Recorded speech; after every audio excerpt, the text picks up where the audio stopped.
Hi, this is Gary LaRue. I'm the technical editor at Microwave Journal. I'm here at EDI Con in China with Art Aguayo, who is with Rogers Corporation. And Art, I noticed you were giving a workshop yesterday, standing room only crowd. There were people in the back trying to get in. What were you talking about? Well, the subject was the area of millimeter wave. That's an area that's getting a lot of attention. Many applications going in that direction, automotive, radar sensors, a lot of the microwave backhaul, but a lot of 5G talk moving in the direction of millimeter wave. So we were asked to present a paper on what designers should be looking at, and we talked about materials, but then we talked about areas beyond materials that sometimes the designers don't get the benefit of, and we talked about the choices of foils, like what impact plating has. So this is an area more to educate, not necessarily to sell Rogers products, although we did say, hey, come by our booth later and then we can talk about that. But there was a lot of interest and we got some good feedback regarding that, that those were areas that typically don't get covered well in many papers, and that's what we were trying to do. So it was good. It was very good feedback.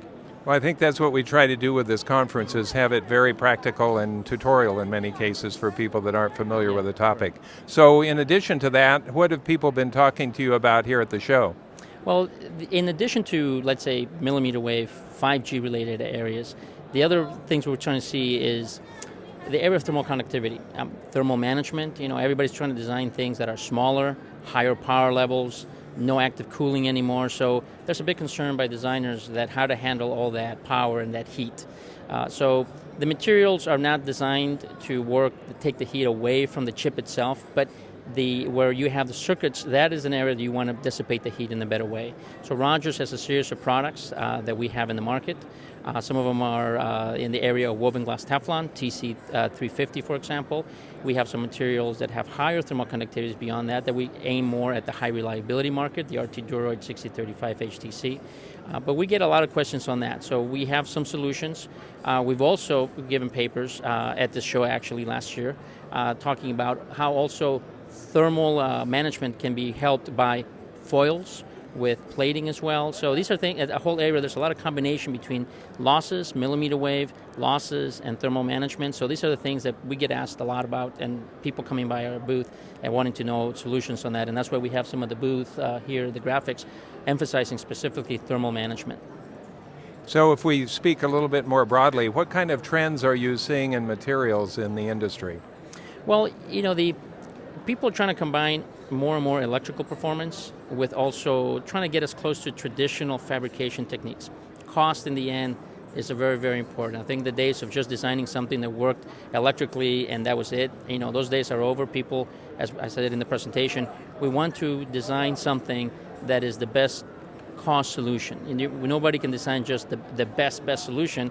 If you can't sell it, your company is not going to then make profit. So combining those things. So we are getting people to asking us electrically on the thermals, on the high frequency side, I want to do all these things that typically before people were just doing double-sided boards. So combining that great electrical performance with multi-layer technology, with cost-effective fabrication techniques. So those are the kind of things that we get asked. Those are the things that Rogers has been developing and promoting. Then on the other side, we get people starting to ask, well, for example, in 5G, a lot of news on the networks, but you also will have what happens on the mobile handsets and the handsets. You have to operate at 20, 30 gigahertz, and a lot of people are saying, boy, we don't know what's happening there. What are we going to do with the antennas? Right. So Rogers is starting to participate in discussions with many of the fabricators and designers for the mobile handsets, what to do from the electrical perspective and what Rogers solutions are available to them. So that's kind of what we get asked a lot, one of the trends. So it's that marriage of fabrication, performance, and then moving beyond just the network, the big equipment, into the mobile world, yes. Well, it's a pretty dynamic time in the industry. So I guess with all that, how is that those trends shaping your products? Well, what we're finding then is also this blending of the networks between what is the mobile network and what is, let's say, the wired network. So the area of high-speed digital is something that is kind of moving up in speed to the point that a high-speed digital signal, if we all think back to our days of college, is an RF signal of many frequencies put together to get those digital signals. So now we're seeing signals at 25 gigabits per second and even higher. And people are finding it difficult, the designers, the digital designers, finding it difficult to get laminate solutions to address those kinds of speeds.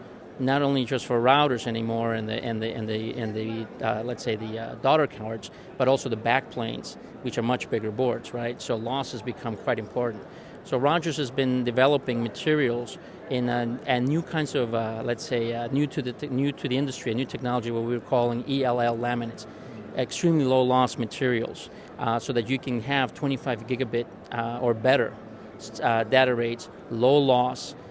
Both in the conductors and the dielectrics. So what we're combining these things is to give the designers hope that there is a laminate solution coming later this year that will still allow them to do these multi-layers in traditional ways, but have the electrical performance that is needed. So that is one of the big pieces of news that we're excited about in the future, is these ELL laminates.